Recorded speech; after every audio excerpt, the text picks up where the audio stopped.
Testing 1, 2, 3. Testing 1, 2, 3. Testing 1, 2, 3. Testing 1, 2, 3.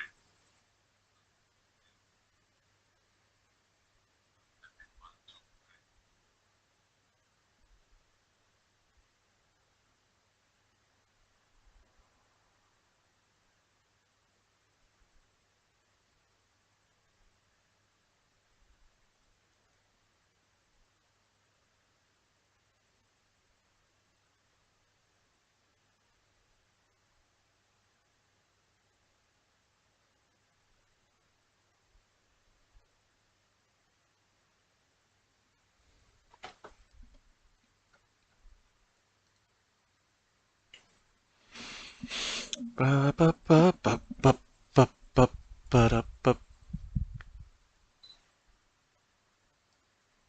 ba da ba da ba ba ba da ba ba da ba da ba ba ba da ba ba da ba da ba. Very hot. Today very hot. Ugh, super hot.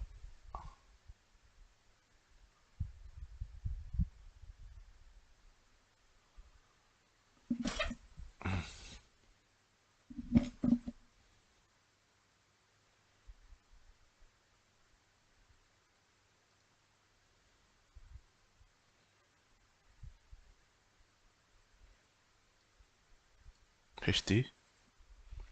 Maybe. 100k.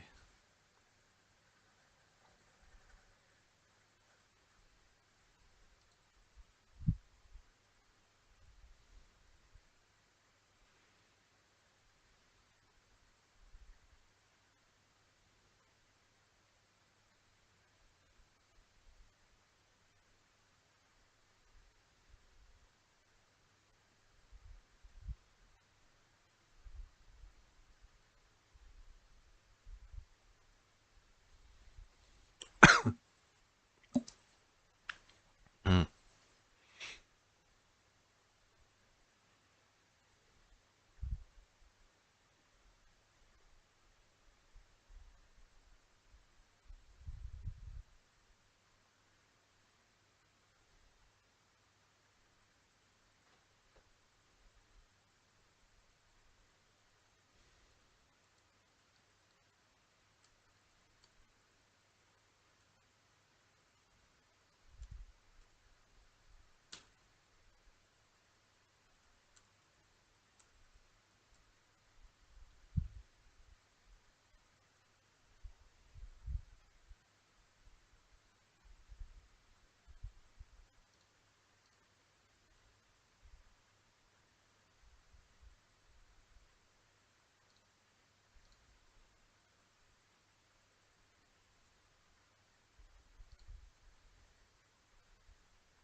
what I was dealing with. Your Honor, I'd like to move the admission of Exhibit 1091. Any objection? No objection, Your Honor. 1091 in evidence, you can publish. Thank you, Your Honor. And Ms. Heard, and what is depicted in this picture? Please tell the jury. Johnny passed out on the island where we were vacationing. He had had a bit of a stint of sobriety right before this, and it started to change with his friend Paul Bettany. And Paul Bettany. Okay.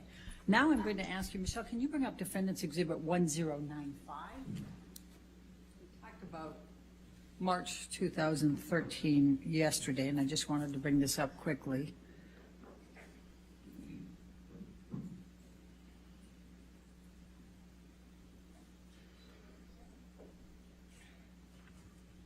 Do you recognize this picture? yes, that was taken. Before you go further, did you take this picture? Yes, I did. Your Honor, I'd like to move the admission of Defendants 1095. No objection, Your All Honor. right, 1095 in evidence, you can publish. Okay, thank you. Okay, now, Amber, will you please tell the jury why you took this and when you took this? This was after a several-day bender, a binge of Johnny's. The 22nd of March, which we talked about yesterday, about he tried to burn a painting. It was accusing me of having affairs with a musician, my ex-partner, and he was on these, a drug binge where I saw him no eating, little to no sleep, and he would just use cocaine and drink all day long. Okay. And that would go for a period of time, and then a major blowout, and then he'd get sick and pass out, and then feel really awful, and often, including this time, would start a period of sobriety after that. Okay. Now I'm going to take you to mid-July 2013, the Tokyo press tour for Lone Ranger. Can you please tell the jury about that particular trip and the events relating to Mr. Depp? Sure. He was promoting a Lone Ranger, and I had just met his kids at the premiere in Los Angeles shortly before this tour started. They found out about me. Amber, I'm going to just ask you not to go through that. Sure. Just take us to Tokyo, please. Okay? So I believe we went from that stop to Tokyo with the kids, and he had difficulty with drinking in front of them. He was trying to hide it, and yet he was dealing with some stress around his career. I didn't have a lot of details, but he was drinking at the restaurant, and the kids were kind of, noticing, but not really sure what to make of it. Objection calls for speculation and hearsay. She didn't say what they said. I'll sustain us to the last Okay. part of the answer. Okay, please continue, but don't say what they said. Okay, the kids said. Anyway, Johnny became upset with me for judging him. He was saying anything to him about the drinking. If I didn't acknowledge it, it got worse. If I did acknowledge it, it was my fault, and I was nagging. And I get it. I wouldn't like to be told what to do either. So, but it made him really angry, and the kids were on this press tour, and I was just concerned about them. I was concerned about them hearing us. Johnny screamed at me in the hotel room, and all I could think were the kids were in an adjoining room.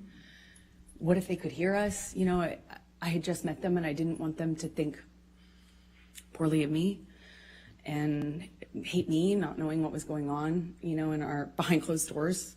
I remember him. It was name calling, and he eventually passed out. Do you recall what names he called you? Do you recall what he said? I heard at this time nagging bitch all the time. Called me a cunt. He even said that he made a mistake with me, and that he didn't want to, that when we touched back down, he'd get rid of me and I'd go back to, he said some disgusting things to me. I don't know if I need to repeat it. Okay, let's go. Michelle, can you bring up Defendant's Exhibit 1090? You indicated, I think, that he passed out at the end of that. Bad Did you acting. take this picture? I did. Okay. Your Honor, I'd like to move the admission of Defendant's Exhibit 1090. No objection, Your Honor. Thank you. 1090 in evidence, you can publish. Thank you. And where was Mr. Depp when you took this picture? He was passed out with his head in a table in the hotel room, in our hotel room, not the kids' hotel room, in Tokyo, on that press tour. All right. Now I'm going to take you to August 2013. What, if any, discussions did you start having with Mr. Depp about moving in with him? Well, after this, I was getting close to his kids, and he had a stint of sobriety shortly after that, and it felt really good again. And shortly after that, he started suggesting that I let him rent my apartment for the vultures. That's what he called the press. And he said now that we were like a known couple, now that it was out in the press, that my apartment wasn't like safe. Canada is vulture. And I had a modest apartment in Los Angeles, and so he started saying I needed to have security on me, or we'd rent out the neighboring houses because of the vultures, and it was a conversation, and then that conversation evolved into I should move in with him. Always wanted me to go with his security guards, wanted me to have his credit card. Obviously, I wouldn't accept that, but the conversation about moving in became, hard to resist because I was increasingly becoming a part of his life, and also loving his family and feeling like, more stability would mean more stability with him and his struggles with drug and alcohol use.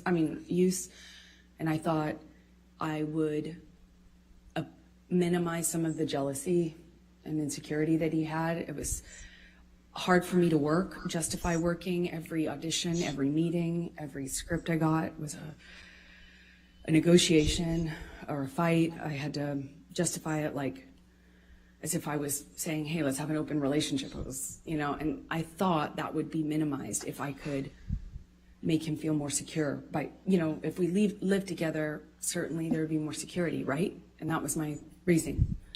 So you talked about still reading scripts and things. What, if anything, did you do differently in terms of pursuing your acting career? Well, I've always been really independent, and I've never imagined not working. I've worked from the earliest time I can imagine. I come from, parents who worked until they literally couldn't anymore. I never imagined myself having to explain my job or justify my job, but I did, and I am independent, and I see myself Full-time gold independent digger. and strong-willed, and I had to bargain. Every time I'd get a script, it would be, I thought you weren't taking another job. I'd always say, are you kidding me? That's crazy. I have to work. I support my family. When I moved out to LA, I'd get a check for, a gig, $600 or something. I'd save half for me, send half to my family. I kept having to justify taking more by saying, objection, I'm hearsay. supporting my parents, I'm supporting my sister, I'm supporting my family, I have to work. And he would say, you don't have to work, kid, let me take care of you, my woman doesn't have to work. And that sounds really sweet and really romantic in some way, but it became a real fight. Every time I got a script, it was what kind of, how I was dressing, what kind of behavior I'd have, did I have a sex scene? And then I started saying, no, I won't take the sex scenes, or, I'll take the part where I don't play, that kind of character. Or then I started minimizing the kinds of kissing scenes that I had. And eventually I had to change the wardrobe that I could have in the movie. I couldn't have a sex scene, but that all, it didn't happen all at once, of course. Trying to be a good... It was little thing after little thing after little thing. And eventually I found myself pushing as many scripts off my desk as I could, picking the ones that had minimal makeup, dressed as conservative as possible, finding ways to minimize the scenes I had where I had a romantic involvement of any kind. It was a constant battle and negotiation. So let me take you back. Did you, as a result of your discussions with Mr. Depp about moving in, did there come a time that you did move in with him? Objection leading. Overruled. Thank you. Yes. Please, and let me ask you this. You've talked about penthouse, we've heard a little bit about penthouse appointments and suites. Could you just explain to the jury the different places that Mr. Depp had in Los Angeles and what they were called, just so we have some context here when we're going through all this? It's a little confusing, I imagine. He had about, I think, 4 or 5 mansions in this beautiful, border of Beverly Hills and West Hollywood, and they were all on a cul-de-sac, and we called it Sweetser, because that was the name of the street. And there 5 houses, I think 5 houses, it could be 4, all, effectively, he had the whole street. Then he had about 5 penthouses downtown on the same floor of the Eastern Columbia building, which you've heard about, the ECB. And Sweetser was, Johnny's kingdom. One of those houses was like a whole house was his man cave. It was a studio, and it was where he made music and hung out. And we spent some time in there, but that was effectively Johnny's, place. And then there was the downtown places, and they were effectively empty save for some furniture and one of Johnny's friends, Isaac, who you met, and he lived there some point before Johnny and I eventually decided to move in together. Let me just stop you there. I just want to make sure we're clear. Are we talking about the penthouses, or are we talking about Sweetser? Isaac lived in the penthouses. Okay. The rest of them were pretty much empty. And my best friend, who I was very, very, very, very close to, went through a breakup, and he very kindly insisted on moving her into this penthouse. And of course, she said no for the first few times, but he insisted and said they were empty, and he would love to have her move down there. And he very kindly moved my best friend downtown. Problem is, Rocky? Yeah, okay. Rocky Pennington. But the problem is it's like 30, 45 minutes from West Hollywood, where my place was, which we call Orange at the time. Okay. So when did you move into the penthouses? Shortly after he moved Rocky, my best friend, into the penthouse. So she was in one of these empty-ish apartments, and somewhere around that time, I think it took me some time, actually, but after that, I eventually agreed to move in with him and give up my place, although that made me pretty nervous, to be honest. But we were in this relationship that was very serious, and we were constantly traveling. Also, as another part of it, is we were in LA for a matter of days or weeks. I'd go do a job, he'd go do a job, I'd come back for a photo shoot or a red carpet, go on a location, go visit him on a location. And there was an incredible amount of travel and movement. So we weren't really, again, living the day-to-day that you might normally with a partner, where you have a home and you move in together and you have one home. We didn't have that. It was okay, very different. I'm going to take you to September of 2013. What were you filming at that time? London Fields? Yes, that's right. Okay. I was filming London Fields. Ugh. I just started. All right. And did there come a time that you became engaged to Mr. Depp? Well,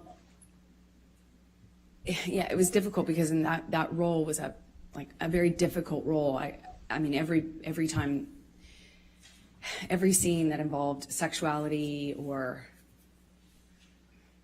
romance was like, I'd look at that on the page and it felt like I'd feel my gut tighten because I knew Ugh.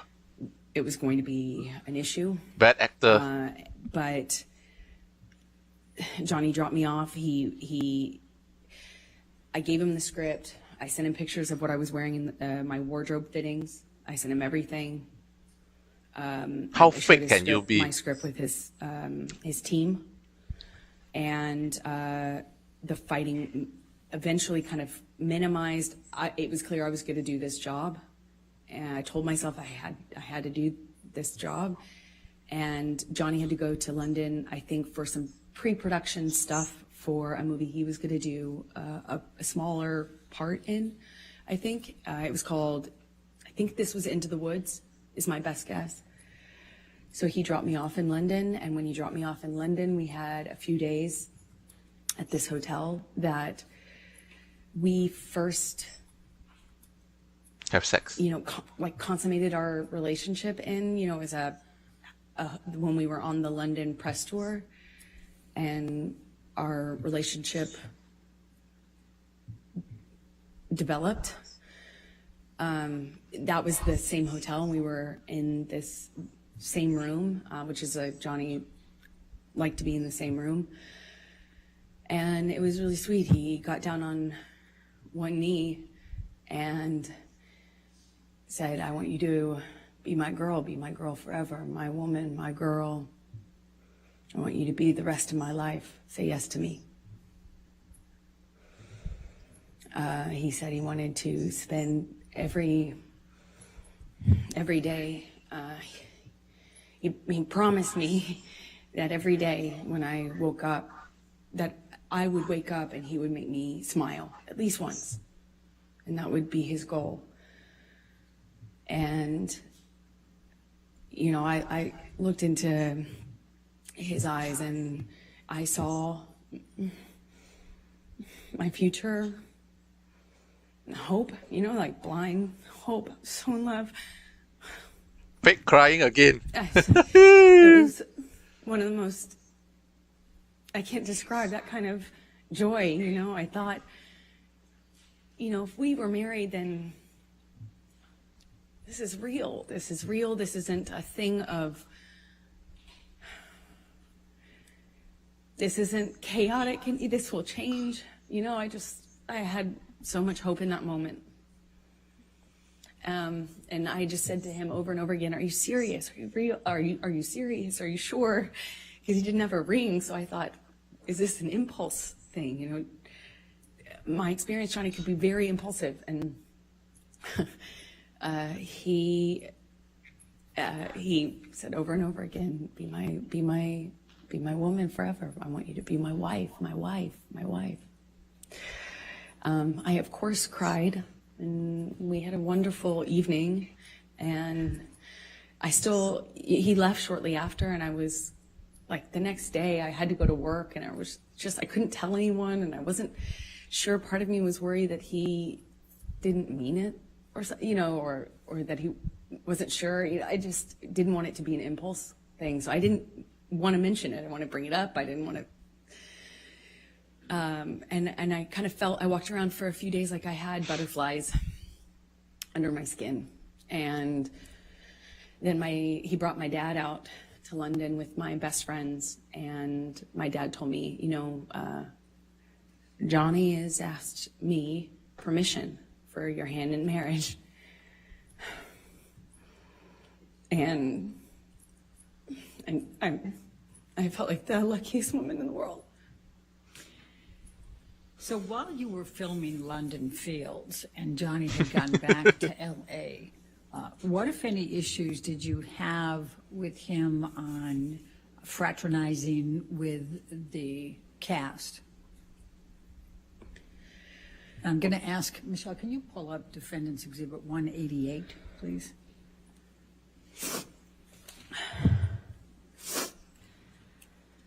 Your Honor, I'm going to object on hearsay.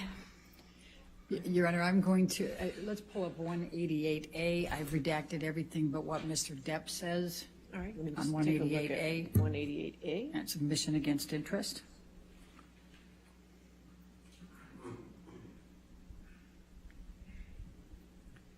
Do you have that? You don't have it? the cool. That cry lasted for 2 seconds. What the fuck?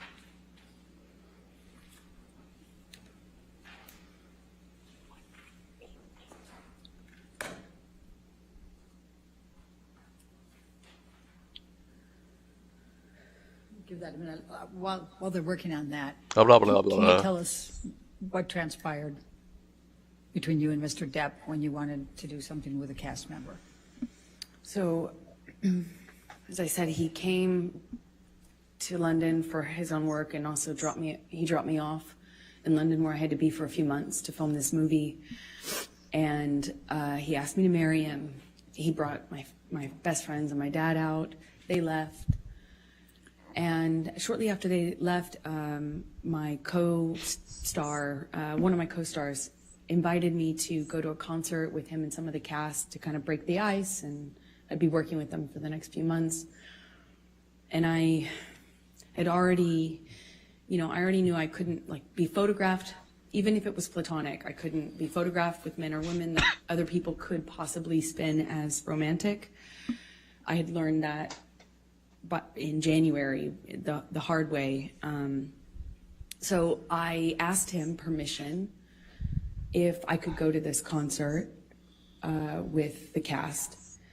And I said, Johnny, that he's my co-star. Objection, Your Honor, hearsay. Fuck you. Don't tell us what the co-star said. Just tell us what your communication was with Mr. Depp. Objection, hearsay.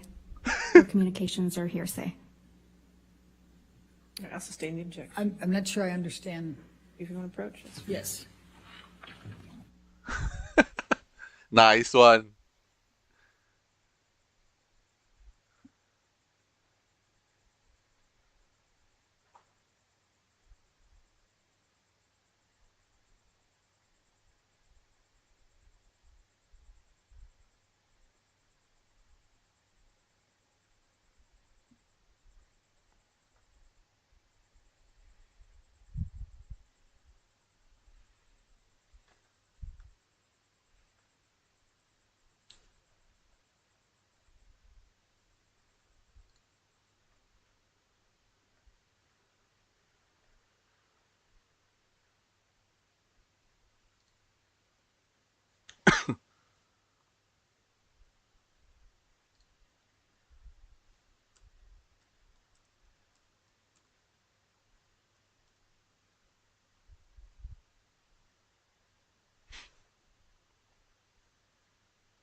Kiểu trả gì nữa.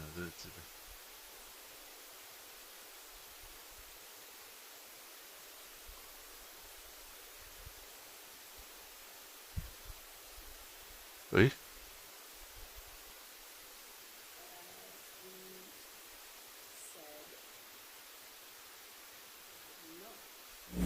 That if I accepted the invitation and went out to a concert, that the engagement would be off, that the relationship would be off, and that I was foolish, naive, for thinking that people could invite me to a concert in a platonic way. I tried to say that it was fine. Objection, that it was- hearsay. Isn't she cute. testifying about what Mr. Depp said? I don't understand. All right, I'll overrule that objection. Please continue. Yeah, he said I was foolish and naive, that no one could invite me to. How could I be so dumb to think that somebody could just invite me to a concert why would they want to hang out with me? Obviously, it was because they wanted more from me, and that I probably wanted more too. You know, I was basically asking for it. You're going to go backstage. What are you going to say to the band? And then I know how this plays out, and who's the other girl going to be there? And how could you be so stupid? How could you be so foolish? You're more naive. You should be smarter than this. And I apologized. I stayed, that whole evening, I think for a few hours I spent on the phone with him, texting, calling, or talking, hanging up. He'd hang up on me, be upset, and then send me cryptic messages about my foolishness. And, you know, I'm already doing a movie where I play this, you know, character where I was empowered. Like, I read the script and I thought this character was empowered sexually. And by the time I got Johnny's feedback on it, I had been convinced that actually I was just being used. That I was just being used. It was clear that that was all I had to offer, and I was too foolish to see it. And I had Amber, I'm just going to stop you right there because I'd like you to take a look at Defendant's Exhibit 188A. Mm-hmm. Is that in front of you? Do you recognize this portion of the text chain between you and Mr. Depp? Yes, I do. Okay, and this is on September 9, 2013? Yes, it is. Okay, and are these statements Mr. Depp made to you during that evening that you just described to the jury? Yes. Your Honor, I'm going to move the admission of Defendant's 188A. Any objection? No objection. All right, 188A in evidence as redacted. Do I have that redaction, or is that something you need to give me? I think we're going to need to give it to you Okay. hard copy. All right, thank you. Thank you, Your Honor. And if I can draw your attention to it, he first says, I don't want to make anything an issue, baby, but I literally have been on the ground just 14 fucking hours from leaving your side. Do you see that? Yes. And then he says, you know what I want, who I am, and where I want to go with us. You know very well what type of fucking man I am, and yet you lay a gauntlet before me that you know is the very species of danger that will always attract me into a very tempting test. What's behind that door? Almost impossible to not take you on. You want me to roll the dice? This sounds more like an aggravated ultimatum than soft words that could help us make both feel better. Don't test me, please. Did he tell you that? Yes, he did. And what did you understand that to mean? It was clear. It was a threat that if I wanted to be... Objection, speculation. I think she can say what she understood it to mean. I'll sustain the objection. Okay. All right. Let's move on then to the filming of Mordecai with Mr. Bettany in October, November 2013. Where did that take place? In London. Okay. And what, if any, involvement did you have? Were you there for any part of that filming? For part of it, I happened to be in London already for the film I was just telling you about. And Johnny came to London shortly after to film his own movies. He did the smaller, I think it was a smaller role in Into the Woods, and then he was filming Mordecai after that. So after I finished my movie, I moved in with him into his house in London, a rented house in London. Okay. And describe your experiences during that time period with Mr. Depp. It was really touch and go. He was filming with Paul Bettany, and there were days when he wouldn't come home, or they couldn't get him up out of on set. He'd be asleep in his trailer, sleeping whatever he'd done the night before off. I remember he missed a few days of work that way. It struck me because in my experience in our job, you don't miss work. It doesn't matter how sick you are, you go. It's millions of dollars every single day they're filming, and I had not experienced someone who could effectively just control the set like that, I mean, to that extent. And one day he didn't come home, and I was worried sick. I found out that he was in a hotel room with Paul Bettany. Objection, hearsay. Okay. Move forward, because When he came home, they had to carry him home. Objection, hearsay. Did you see them? I carry watched him? it. Okay. Go ahead. Okay, please continue. I watched. Actually, I was shocked that he could do it. One of the security guards carried Johnny like a baby.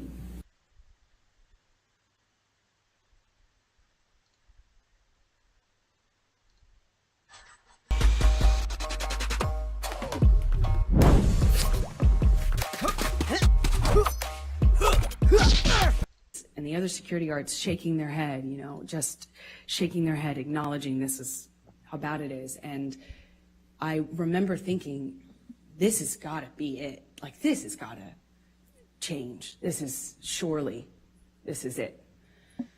And he was understandably very, very sick for at least 2 days, is my recollection.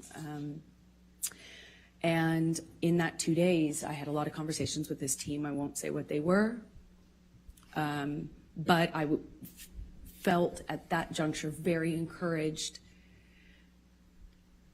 that everybody and myself were on the same page, and I felt encouraged. Hit rock bottom, and finally he felt like changing for good. And I felt buoyed, supported by these conversations I was having with people that he was close to, that he trusted. November 2013, did you have any contact with Lily Rose that led to any discussions with Mr. Depp? Objection, leading. What, if any, communications did you have with Lily Rose in November 2013? Objection, calls hearsay, leading. I'm asking what her connection was. I didn't ask what she I'm said. going to sustain the objection if you want. Okay. November 2013, what, if any, interaction did you have with Lily Rose without saying anything she said? Objection, hearsay. It's interaction, Your Honor. I'm not asking for what she said. If you can lay a foundation out. Okay. Did there come a time in November 2013 that you saw Lily Rose? Yes, they came to stay with us for some time in the winter. Yeah, around November, I believe, 2013. When you said they, who are you referring to? Johnny's kids, Jack and Lily Rose. All right. And was there a particular incident that led to a disagreement with Mr. Depp? Objection, leading. Sustained. What, if any, interaction did you have with Lily Rose that led to an argument with Mr. Depp? Objection, leading. That, what, if any? You can be approached from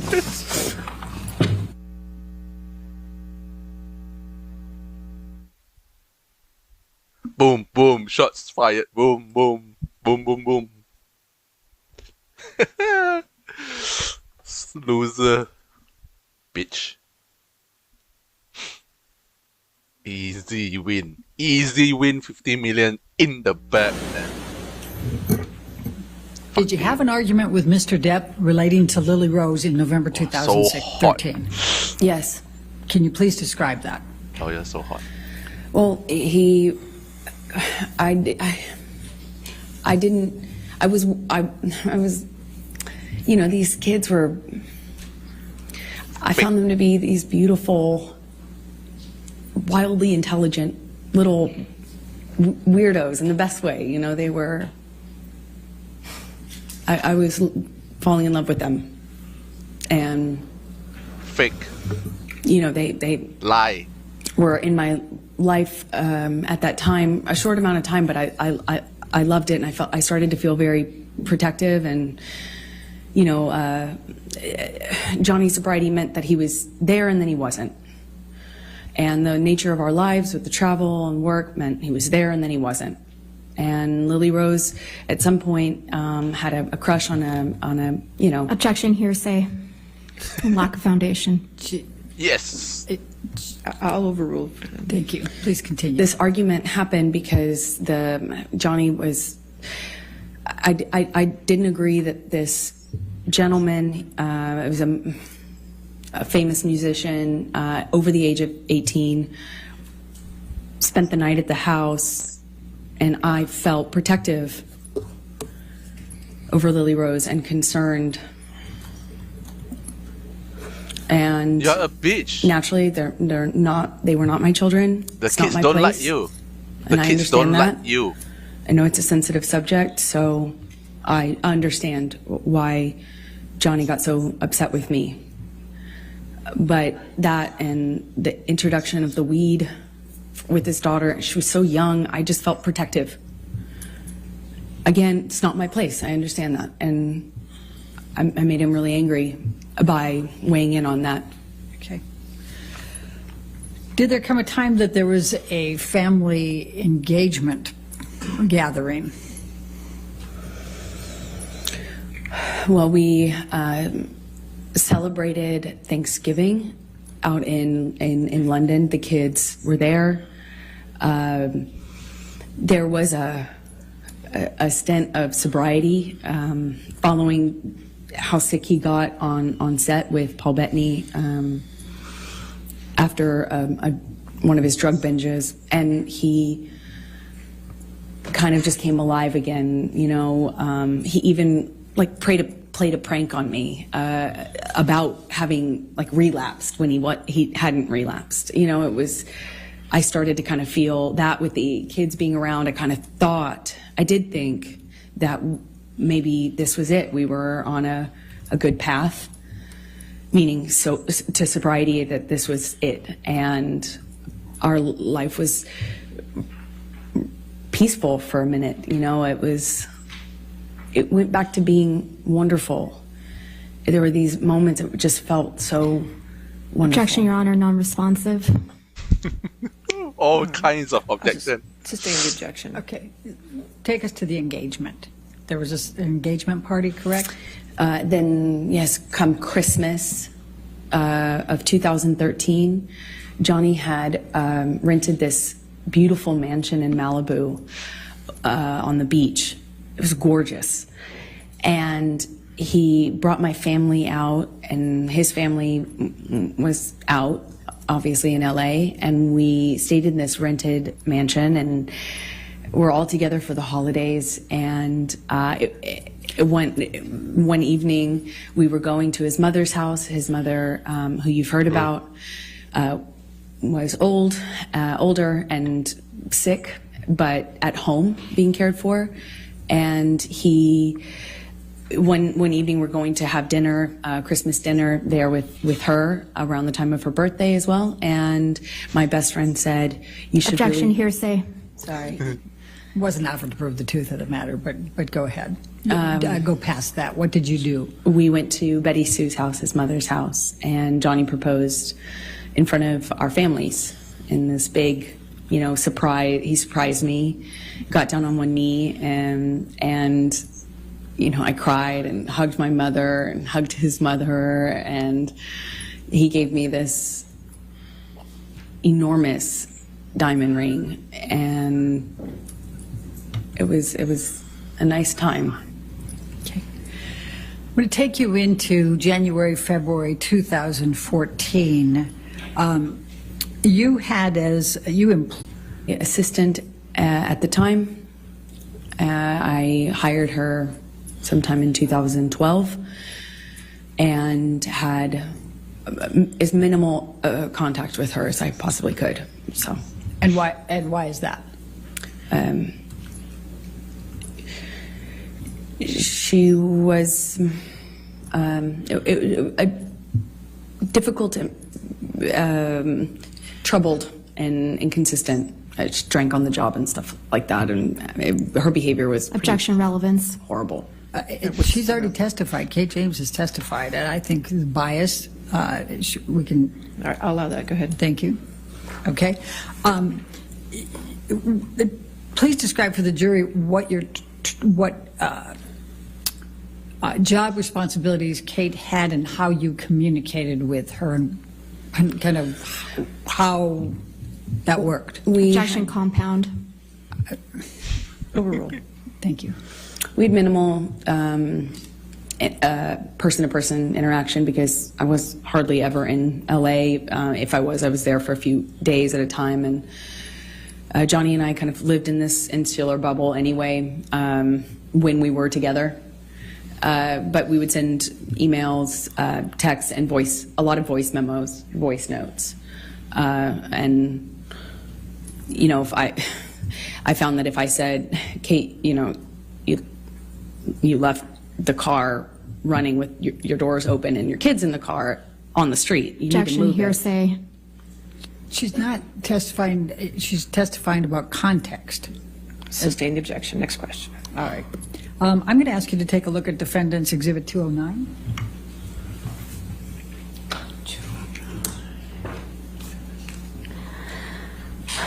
Your Honor, I'm going to object on hearsay grounds. All right. We lay a foundation, Your Honor. It's still hearsay. Hey, Ms. Heard, reapproach. did you, may I lay the foundation first?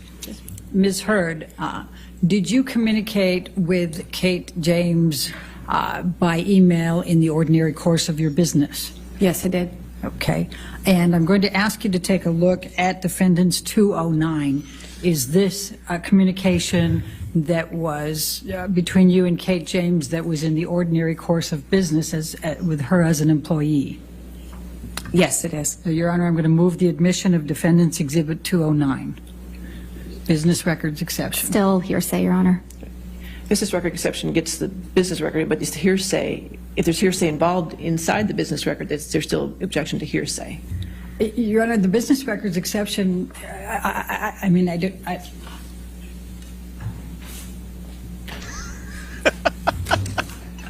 agree. I think that's the point that hearsay can. Approach.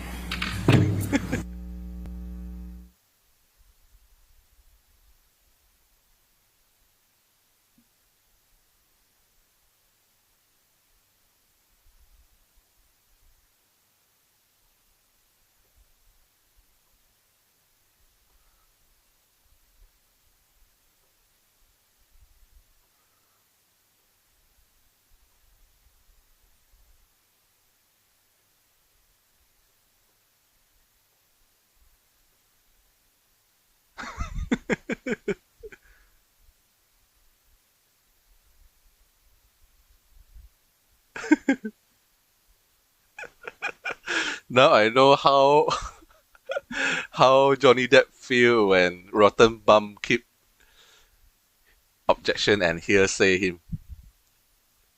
Now Amber Heard gets to taste the medicine. Taste the same medicine.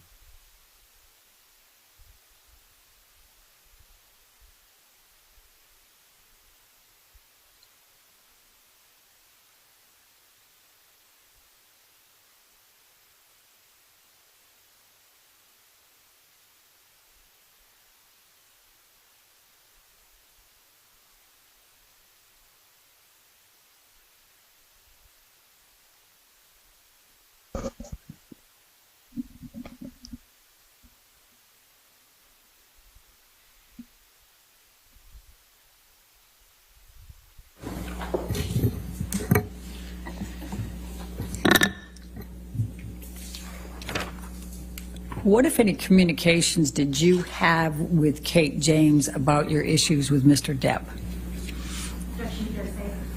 Objection hearsay. Your Honor, Ms. James has testified. I'll sustain the objection. All right, well, we can take that down, Michelle. In the February, I'm going to jump to February, March 2016. What, if any, communications did you have with Mr. Depp about a prenup? Well, after the engagement, but before the engagement party, I started to feel like it would make you know, I know that he earned significantly more than me. He's a successful actor. I wanted to eliminate any doubt in his mind and in other people's minds, so I brought it up to him and brought it up to my therapist. Objection, hearsay. She's just saying that she brought it up to her therapist. She's not saying what she said. But please focus on Mr. Depp, okay? Of course. Johnny said he would tear it up. He said, if you ever brought one up to me, or if I ever saw one, got my hands on it, I'd tear it up. Only way out of this is death. Only way out of this is death. And Johnny's shaking. I thought it's. I thought it would like. I didn't care either way, but I did feel that it would eliminate suspicion or doubt, and it would make things easier. And I told him over and over again, you know, are you sure? Are you sure? Maybe we should do this. And one time he said to me, he's like, kid, are you already thinking of how you're getting out of this? Are you already planning to get out of this, kid? You already planning on leaving? It was around the same time as the moving in together conversation. He accused me of having 1 foot out. And they kind of were happening around the same time. You know, I still had my apartment and we're engaged now. He was asking me to redecorate Sweetser, his main house, and kind of move into the ECB building downtown where my best friend was living at this time. While the decorations and the remodeling had been done on Sweetser. And so these conversations were kind of happening about how to build our future together and how we were going to move forward together. And I would have forgotten about the extent that we had those conversations early on in the engagement if it hadn't been for my therapist's notes. I'm sorry, if it hadn't been for your what? If it hadn't been for my therapist's notes, which were Okay. taken at the time when I was talking to her about this and my conversations with Objection, Johnny. hearsay. Okay. I'll sustain the objection. We'll move on. Okay. Let's take it to March 2014. Did there come a time there was an engagement party? Yes, so it was March 2014. Please describe for the jury. We had an engagement party, and we decided that when we did get married, we'd have a small wedding, you know, something intimate. But, you know, our lives were kind of big. His life was extremely big. And we needed to incorporate, we wanted to have a bigger engagement party than a wedding, you know, and kind of get our guests in, our family, our friends, and have a big event of it, as opposed to making the wedding something that was big. And, you know, so we kind of put it on the engagement party and had a bunch of people, a lot of friends, business acquaintances, a lot of family. I had all of my family friends and my childhood friends come out for it, and I even invited my therapist. It was, you know, a big event. Okay. And describe what took place at the engagement party. Well, we walk in together and we took some pictures and said a few hellos, and then Johnny disappeared upstairs in, I guess it's like a coat room or something. It was in a big abandoned building that was rented out for events. And he had disappeared upstairs almost the entire party, I would say. It was kind of came down at the end when we were leaving, and came down once because he was at the time sharing drugs with my dad. Objection. Speculation. Lack of foundation. How do you know that he was sharing drugs with your dad? I was there. I watched it. Please continue. My dad at the time was was addicted to the same thing Johnny was. And so my dad had, either my dad ran out or Johnny ran out. I can't recall which of the two ran out, but there was you know, they needed more, of course, and had to leave the party. My dad actually left with Johnny's security to go get more drugs from Objection West calls for Hollywood. speculation. How do you know that? They told me. Hearsay. Sustain the objection. Okay. And they left to go whatever, and then they came back with drugs, and everything was okay in terms of the withdrawal symptom, or the, I don't know what you call it at that point, but he still stayed upstairs. And Are you when referring to Mr. Depp? yes, I am. Okay. Please So continue. shortly after that, I tried to get Johnny to come downstairs, and he just snapped at me, just verbally told me to shut the fuck up. And I remember talking to my mom about the irony of it. Okay. We were at an engagement party, but that was pretty much it for the engagement party. And I went downstairs and entertained guests and smiled and took pictures and put on a face and, you know, went about my evening. All right. I'm going to take you to May 2014, the Met Gala. Could you please tell the jury what a Met Gala is and what's involved in that? Illuminati Objection party. compound. Oh, overruled. Met Gala is a big event, annual event, celebrity event in New York. It's a fashion event, but it's just a major red carpet event. And so you have to be invited, and it's kind of a thing, you know. And we were invited that year, and I had already gone for the previous year or two, and this year we were going to go together. And at some point in the evening, we're sitting across the table, and Johnny starts asking me about this woman. He thought I was looking at this woman in a sexual way, and I kind of turned it around on him and said that exact same Objection hearsay. All right. It's context, Your Honor. This is I'll context. sustain the objection. Okay. Just say what Mr. Depp said then. I guess you can't tell us what you said to him. Okay.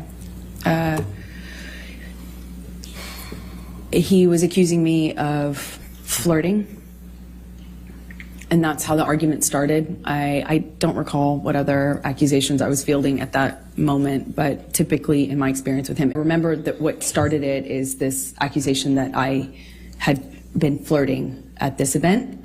We get back to the hotel room, and Johnny shoves me and kind of grabs me by the collarbone area, like not really my neck, but top of my neck, above my collarbone, below my neck. I think at that point, when we were still in the living room, I shoved him back, but I don't really recall too many specifics. I remember he threw a bottle at me. It missed me, but it broke the chandelier. And at some point, I remember maybe this was the shove that I was talking about, but at some point, Johnny and I are in a struggle in the living room, and he kind of like shoves me down on the sofa, and I get up and I'm trying to get him off of me, and it's just stronger than me. I don't know how else to describe it. And at some point, he just whacks me in the face. And I had not, at the time, been, I think that was the first time I was like, is this a broken nose? At the time, I was unsure what that feeling was, but I suspected I had a broken nose. And other than that, I was relatively unscathed. But I remember my nose being swollen, discolored, red, and I took a picture of my face at some point and made a joke about it to my friend about how bad I looked compared to how the red Objection carpet. hearsay. It Good was one. not for to prove the truth of the matter, Yes, sir. I'll sustain the objection. Okay. Okay. Just don't say what you told a friend, okay? Okay. Let's take you to the Adderall Diaries. When did you start filming the Adderall Diaries? believe May, I filmed another movie in New York, March, April, May. I went straight from that movie to another movie, an independent film with James Franco. The one I had previously shot was with Christopher Walken. That's right. Okay, so I went from one to the other and saw Johnny in these, in between, like if I got a long weekend or, I'd fly home to be with him and then fly back. It was kind of like that. Fly back from where? Where were you filming those? In New York. Okay. And where was Mr. Depp at that time? Johnny was in LA at the time and then eventually went on location for his movie, Black Mass, in Boston. So you were in New York and Mr. Depp was in Boston at some point? Eventually, by May 2014. That's it. All right. And what, if any, discussions or arguments did you have with Mr. Depp relating to James Franco in that time frame of May 2014?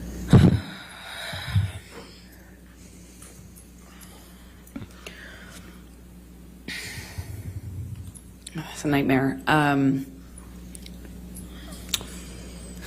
Acting again. Wanted to do this independent film. I liked the story. I liked the character. I, told him I'm not going to wear makeup in the thing. Objection, hearsay. Apparently, Ms. Birak, if you could approach, please. Elaine got owned by a small girl, man.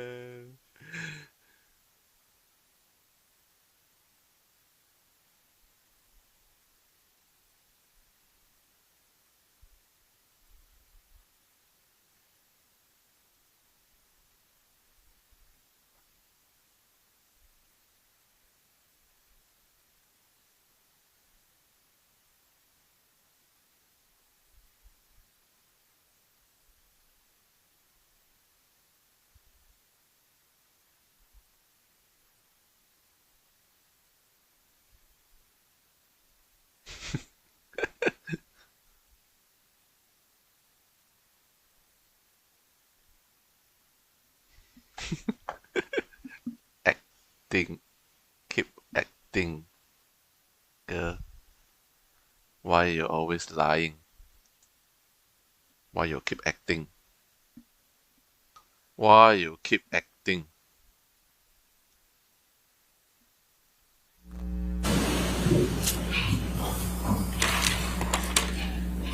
so tell the jury what Mr. Depp said.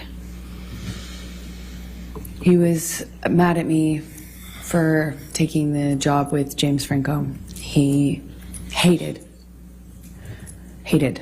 James Franco, and was already accusing me of kind of secretly having a thing with him in my past since we had done Pineapple Express together. CCTV got proof what? Okay.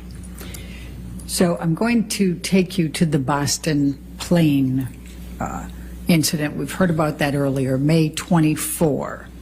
Can you please describe for the jury what took place on May 24 relating to the plane incident? Well, I had spoken to Johnny, he's in Boston, I'm in New York, and I spoke to him.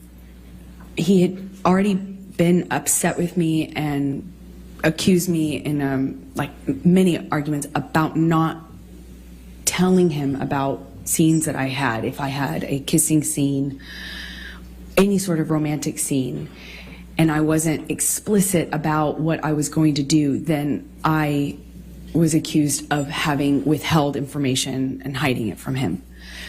So I didn't want the fight, of course. I didn't want the argument, but I had to kind of eggshell tiptoe around how to tell him when I had any sort of scene like that. And I did tell him on this occasion. Objection, hearsay. We need to stay with what Mr. Depp said, okay? Okay, so he was upset with me but he didn't sound coherent so much on the phone. He was yelling at me about how could you tell me this? How could you tell me this when I'm filming, when I have this scene that I'm doing? How could you tell me this when I'm working? Obviously, I couldn't tell him any other time because we were both filming, and I told him as soon as it was relevant, but he kept saying, how could you tell me this? How could you just tell me this? And it was like I had told him I was having an affair or something, it was that angry at me. But he kind of started to sound less connected to reality as these like arguments would happen on the phone. This is in one day. Eventually, he hangs up on me in the conversation, screaming at me. I talked to his assistants. I won't say what they said, but I had conversations and felt encouraged that I could continue on with the plan, which was for me to get on the plane, go to Boston, pick him up, and we would go back to LA for his daughter's birthday. I was nervous because the conversation I had had with him, and he was so upset with me on that conversation, but I figured I assumed he had passed out and that he would have been kind of sobered up the next day, assuming that the work would mean that he felt pressured to kind of pull it together. And I get on the plane. He sent the plane, so I assumed he's not that mad at me. He's over it. We're moving on. He's sobered up. There had been a lot of talk about a sober plan, like a full detox, a full recovery, a doctor, a whole plan. There were talks of that following what had happened in London. So I was feeling like, okay, well, maybe we're here. And I get on the plane, it touches down and the SUV pulls up and it sits on the tarmac for a very long time. He knows I'm on the plane waiting for him. So I kind of started to anticipate that things weren't as I hoped, meaning that he was sober and had slept it off.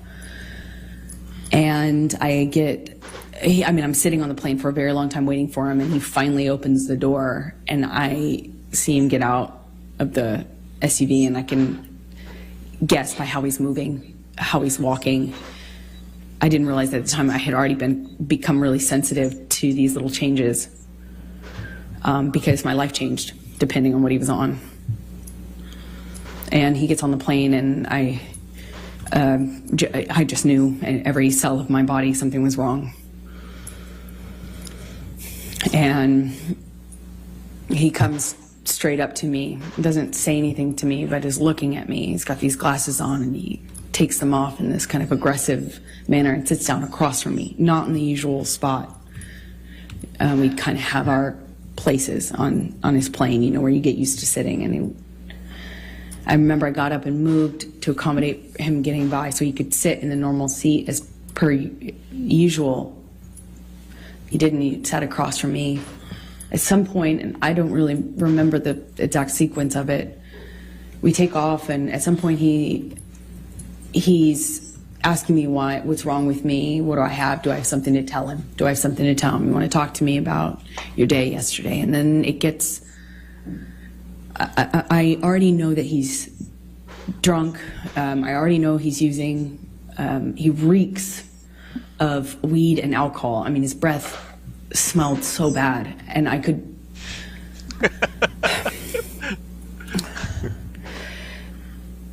I could anticipate that there was a no-win situation here. There was no me talking myself out of this or talking him down or any, a lot of my arguments and my involvement in them are me trying to diffuse by explaining or Objection, non-responsive.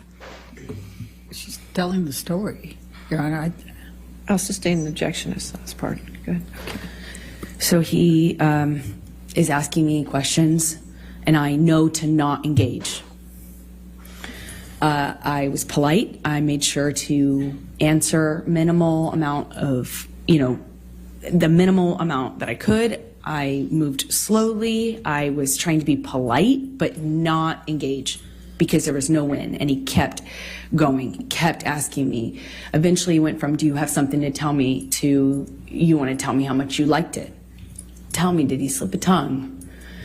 It got worse and worse, just more. It went from asking me about how my kissing scene went or how the sex scene went, to asking me what James Franco had done in the scene, to being really explicit about my body. You know, he was talking about he was saying really disgusting things about my body, about how I liked it, how I responded. And then he started just straight up taunting me. I know you liked it. He called me a go-getter. He called me a slut in front. And also this is happening with security and his assistants on the plane. And I remember I felt, I struggle to be able to tell you how embarrassed I was, because he was speaking to me in front of people in this way, asking me if I liked it and if I was wet, and you know, why I wasn't looking at him. And that was proof I wasn't looking at him. That was proof that I was asking for. Did I ask James to do this and this to me? And how about if he does those things to me? Insert sexually explicit descriptions of what he accused me of wanting or deserving. And I, at some point in this, get up and move to the front of the plane. And I remember getting up so slowly.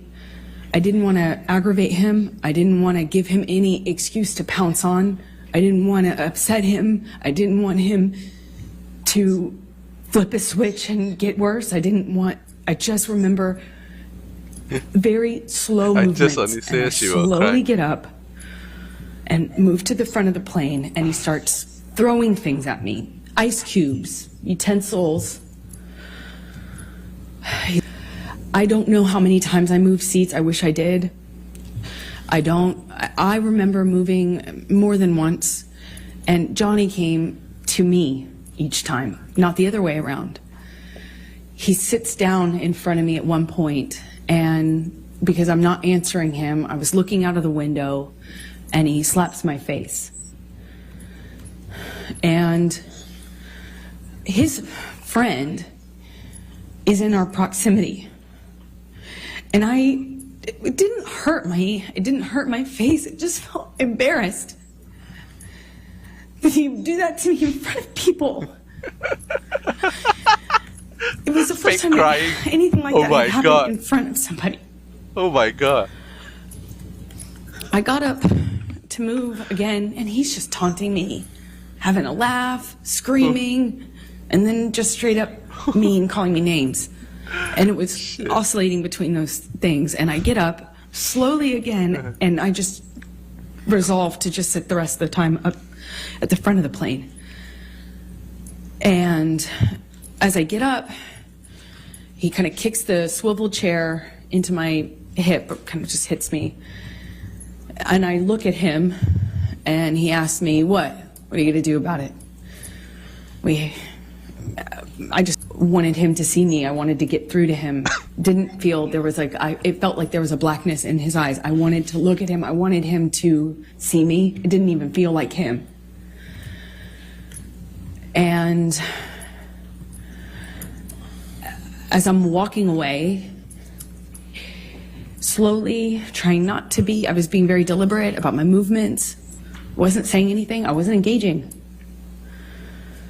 I am walking away from him slowly, and he tells me to hurry the fuck up. Hurry up. And I just look at him one more time, wanting to penetrate the monster to see the man that I love underneath that. The man I loved. And he tells me to hurry up again. And I pull my gaze away from him. I walk away from him. My back is turned to him, and I feel this boot in my back. He just kicked me in the back. I fell to the floor. I caught myself on the floor, and I just felt like I was looking at the floor of the plane felt like a long time. And I thought to myself, I don't know what to do. I can't believe he just kicked me. No one said anything. No one did anything. It was like you could hear a pin drop on that plane. You could feel the tension, but no one did anything. And I just remember feeling so embarrassed. I felt so embarrassed that he could kick me to the ground in front of people. And more embarrassing, I didn't know what to do about it. I got Cry up and again. I walked to the front of the plane. I sat down. You're And I talking just about a movie. looked out of the window. Oh my god. And Jerry Judge Security and my friend both kind of under their breath asked me, "Are you okay?" Objection, hearsay. I spent the rest of the time looking out of the Sustain the window. objection. And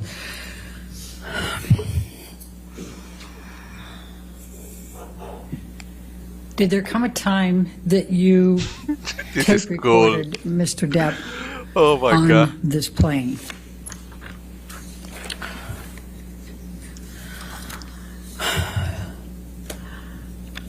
I want to sit here and say that I was telling myself I needed to leave him, but as he got worse, he demanded the oxygen tank from the flight attendant, excuse me, and he continued to drink and then eventually started howling like an animal and passed out in the bathroom with the door locked, and was howling. And I at some point pushed record on my phone because there was that 5% part of me. Objection, non-responsive. I don't think it's non-responsive. She's explaining what led up to her tape recording him and why. I mean, I can ask her, Okay. will that solve it? All right. Why did you tape record him? Because I knew that Johnny wouldn't remember what he had done. I knew he would not remember. And if Calls for speculation. She can say why she did it and what she thought. But that last part called for speculation. I'll sustain the Don't objection. say I knew. Why did you tape record? in my experience, when Johnny was that inebriated, he would not remember what he had done. Calls for speculation. How can that call for speculation? I'll sustain the objection. All right, let's go to defendants Good 221. one. Yes, my baby girl. Woo. And I'm going to play Yes. 3 different parts for it. Your Honor, And may we we can- approach, please? Okay. Yeah. Oh my god, got owned by a small girl, Elaine. Oh, you xia shui, bitch. Oh my god. Camille. Oh, Camille. Camille. Oh, Camille. Camille. Camille. Your name is Camille. I love you, Camille.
So we're going to start with 221, and we're going to call it A, and that'll be 0 through 1 minute.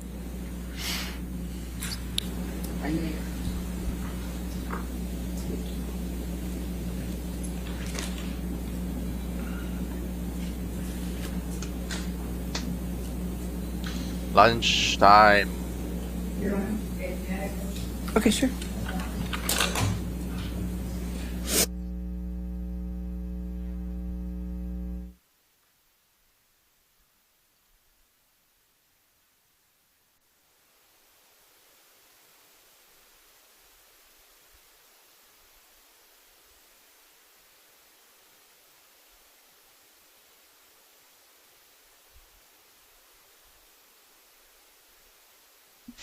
Objection acting.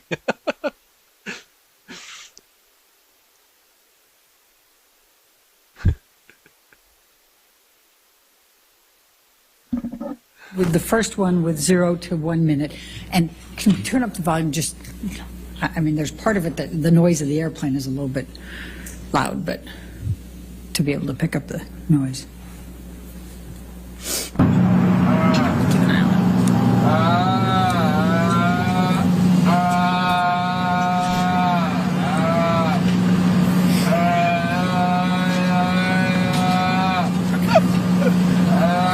Is that a lamp?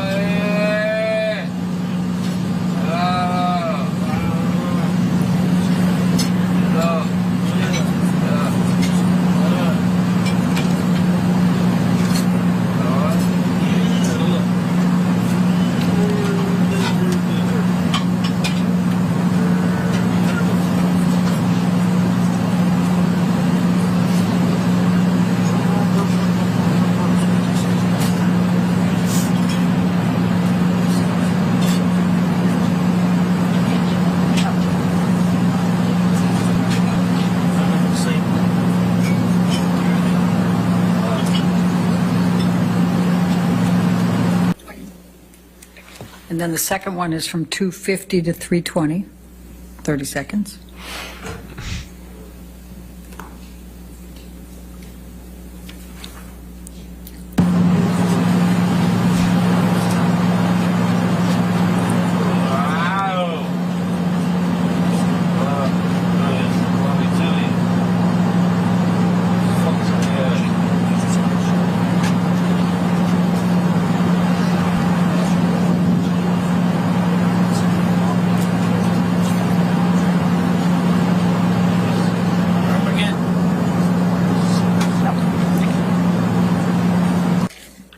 What the? 221 is in evidence. All of 221 is already in evidence. So may I play the third one then, and then we Yes. can take the break? Yes. Thank can you. play- That would be at You can play 9. all of it if you'd like.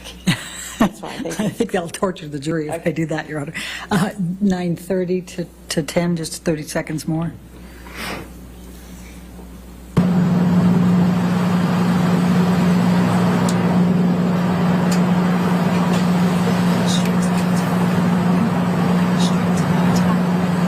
I'll stay with this fucking lady in case she gets sick.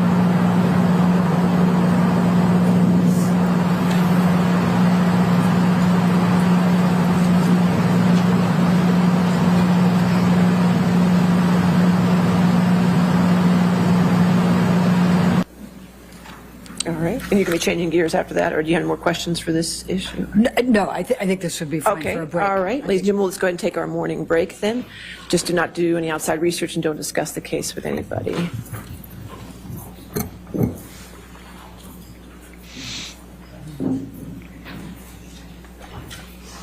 Bitch. Bitch.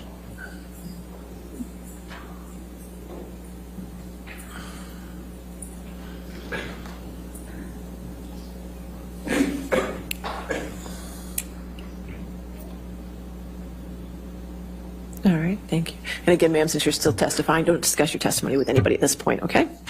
All right, so let's just come back at, let's make it 11:42. All right? 11:42. Thank you, Your Honor.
Ah, what do you say?